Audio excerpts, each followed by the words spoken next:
Good morning, AP Statistics students.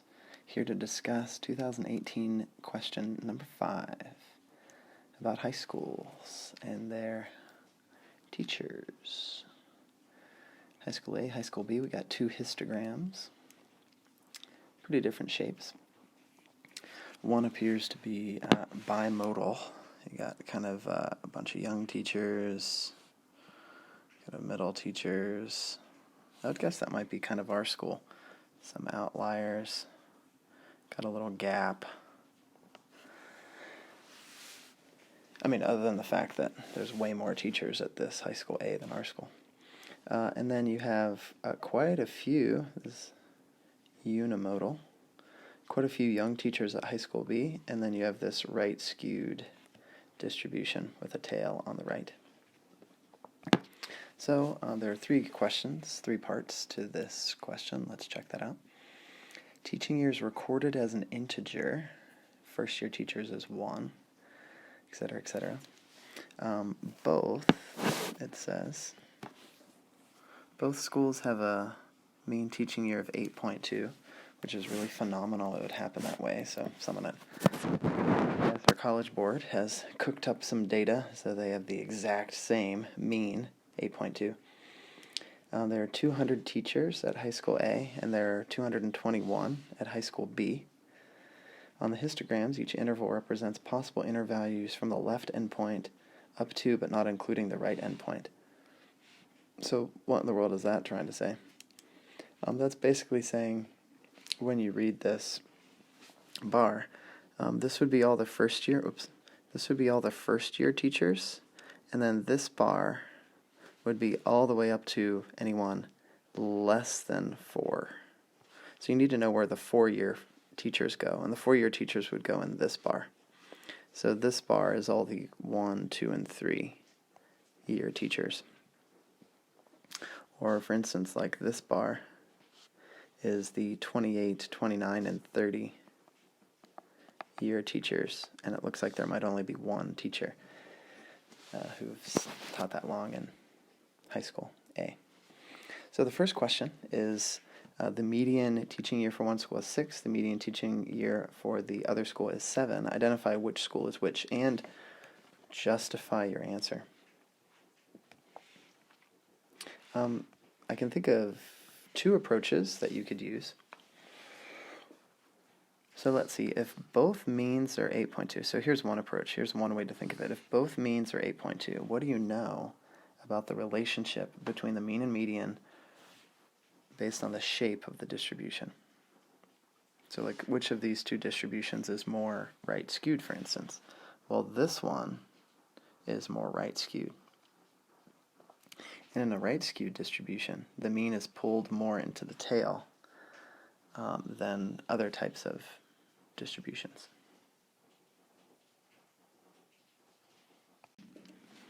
So if this High School B is more right skewed, again the mean is 8.2 here, and the mean is 8.2 here. And if this one is more right skewed, then the mean will be farther away from the median than if it wasn't as right skewed. So that would seem to imply that the median is the smaller of the two. The 6 is here because the difference here between 8.2 and 6 is larger since it's right skewed.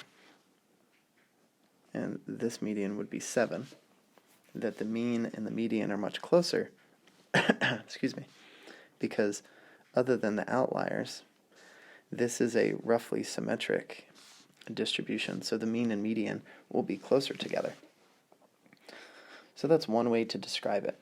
If you were describing this on the AP exam, I'd encourage you to talk about the right skewed nature and how that gives us a mean that's farther away from the median, but also to compare this roughly symmetric bimodal distribution, ignoring the outliers, and that the mean and the median will be closer to each other since it's closer to roughly symmetric. That's one approach that you could use. Let's look at and consider another approach. A second approach that you can think about, and this is a helpful skill with histograms. You could count and try to determine which bin or bar the median lies in. So I believe we were told that high school A has 220 students, high school B has 221 students. So if you wanted to find the location of the median, you'd add 1 and divide by 2. So the location of the median for high school A would be 221. So let's see, that would be, it's between the 110th and 111th student. And then at high school B, it is at the 111th student. So then we have to estimate some of these bars. Looking for the 110th, we have 46, maybe 48. So far we're at 94 total. And then we have about 24. Add 24 to that. That would be 118. So we've crossed within this bar, we've crossed over the median. So we would say the median is between 7 and 10, which this range is really 7, 8, 9. So we'd say the median, I really like these lines to write on. It reminds me of like second grade learning cursive.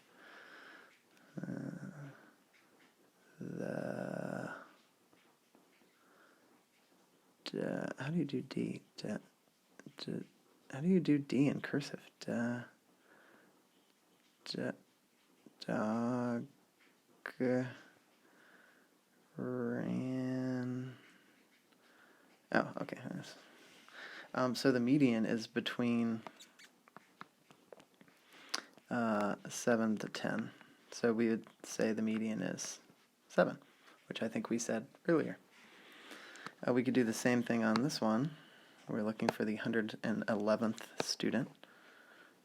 So 111th student. The first bar has a lot. We got 79. And then we got 34. So far we're at 79. And 34 is 113. So we've crossed the 111th student in this bar. So we'd say the median is between the 4 and 7. So that's really the 4, 5, 6 bar. So we'd say the median is 6. If you did this on the AP exam, you'd want to show, or at least either show on the diagram or write in your response that 79 and that 34, and explain that we're looking for the 111th student. So that was part A of that question. 2 different approaches. And both approaches are really valuable understandings of statistics, either based on mean versus median and the shape, or based on understanding of the widths of the bins and then counting the frequency. Let's look at question letter B. Question letter B says, an additional 18 teachers were not included with the data recorded from the 200 teachers at high school A. The mean teaching year of the 18 is 2.5. What is the mean teaching year of all 218 teachers at high school A?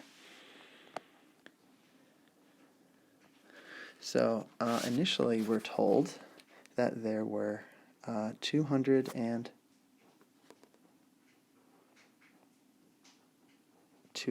teachers.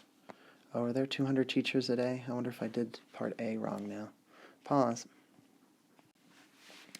Yeah, I think I said this was 220 plus 1 over 2. Now it's really, it should have been 200 plus 1 over 2. So we're looking for the 100.5. So the median's between the 100th and the, so this was 46, 100th and 101st. This was something like 48, so we're not at 100 yet. and then that's 24. So the answer is still the same. I just miscalculated and misread how many was in our sample size. So the answer is still the median in A is 7. It's between 7 and 10. My apologies. All right, back to B. So we had initially 200, so sample size was 200 initially, and the sample mean was 8.2.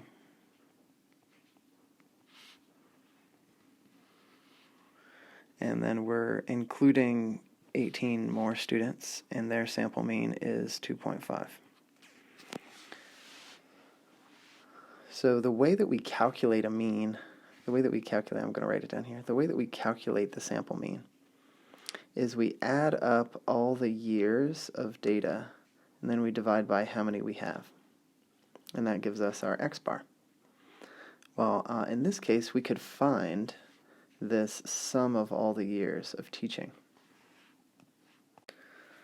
So if we did their 200 teachers times 8.2, that means sigma x, which represents the sum of all the years experience, there's 1,640 years of experience at the school.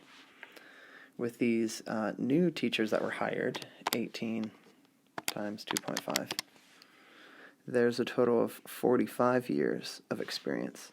So basically what I'm doing is the sum of the years experience is n times x bar. This is basically called a combined mean, maybe a weighted average.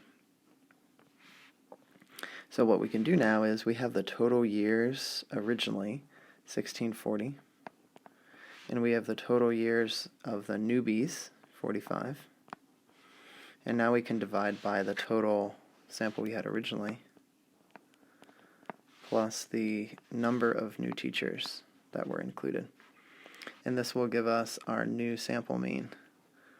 I'll call it x bar all for all the teachers. So we get an answer of 7.73 years for all 2018 teachers.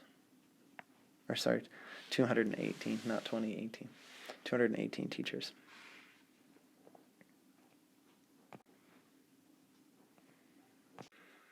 Now on to part C. The standard deviation of the teaching year for the 221 teachers at High School B is 7.2. Standard deviation 7.2. If one teacher is selected at random from High School B, what is the probability the teaching year for the selected teacher will be within one standard deviation of the mean? So first let's get started. We have the mean is 8.2, and you want within one standard deviation. So the mean x bar plus or minus 1s, the sample standard deviation. And the sample standard deviation we're told is 7.2. So that would give us an interval of 1 year to 15.4 years. So we'd like to know the probability that we select a teacher within this interval. So if we go back to the diagram above, this is looking at High School B.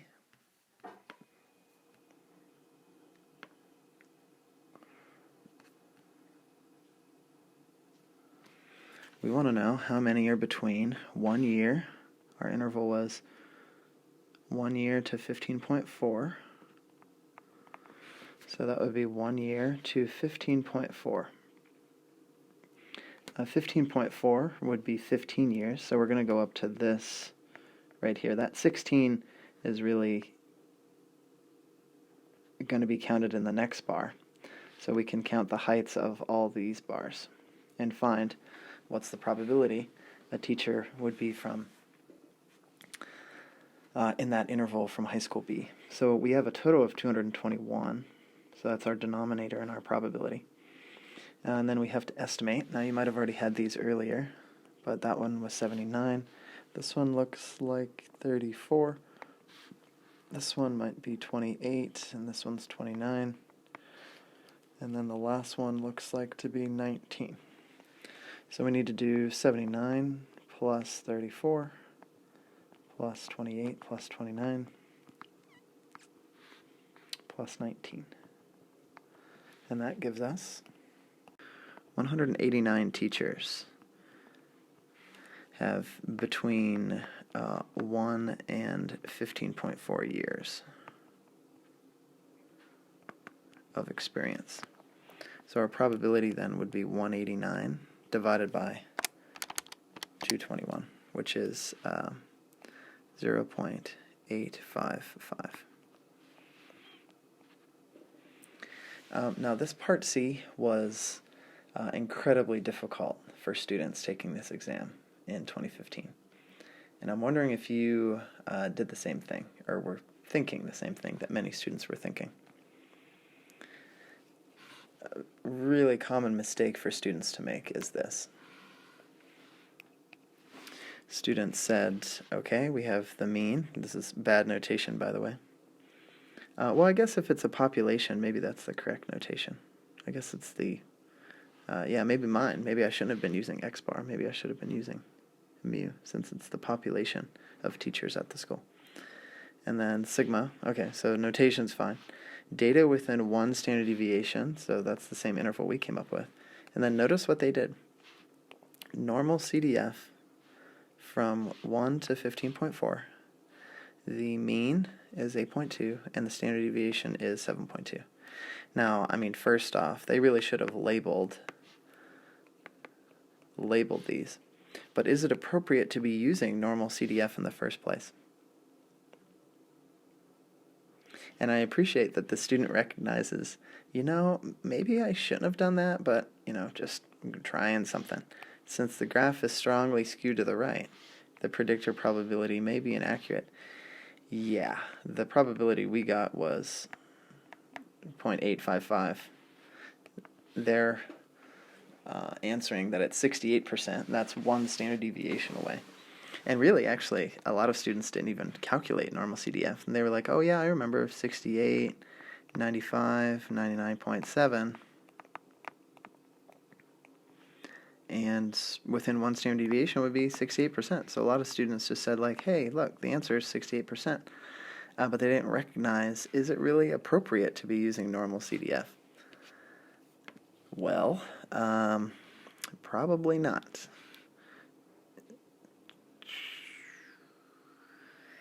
Yeah, that doesn't look roughly normal. Looks like a nice ski slope.